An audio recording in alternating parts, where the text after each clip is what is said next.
Welcome to Gradelink's lunch ordering system. In this video, we'll be covering how to place a lunch order in a few simple steps.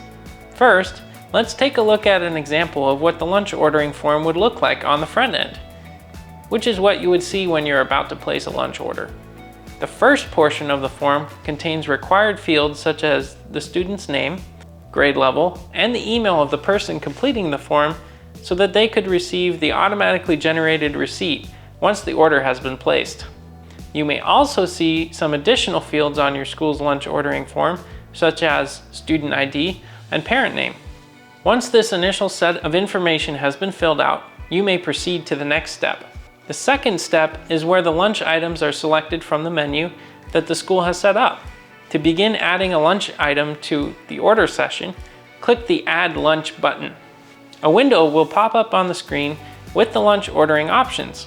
A calendar will appear, giving you the option to select a day. Each day of the calendar may be clicked on, with the exception of excluded days such as holidays or weekends. Selecting a date will reveal the lunch choices that are available for that particular day. If the school has payment collection enabled for the lunch ordering form, the price of the lunch selection will appear below the menu choices. Once a lunch choice has been made for the selected day, you must click the Add Lunch button at the bottom of the screen to add the lunch selection to the order. You must repeat this process for each day's lunch selection until lunch has been ordered for each of the desired days. Once all the desired lunches have been added, you may proceed to the next step. If the school does not have payment collection enabled on their lunch ordering system, the last item is to simply click the Submit button to submit your lunch order. Some schools may collect lunch payments through a different avenue and may only collect lunch totals for logistical purposes. For schools that have opted to collect payment through the lunch ordering system, the final step is completing the payment information page.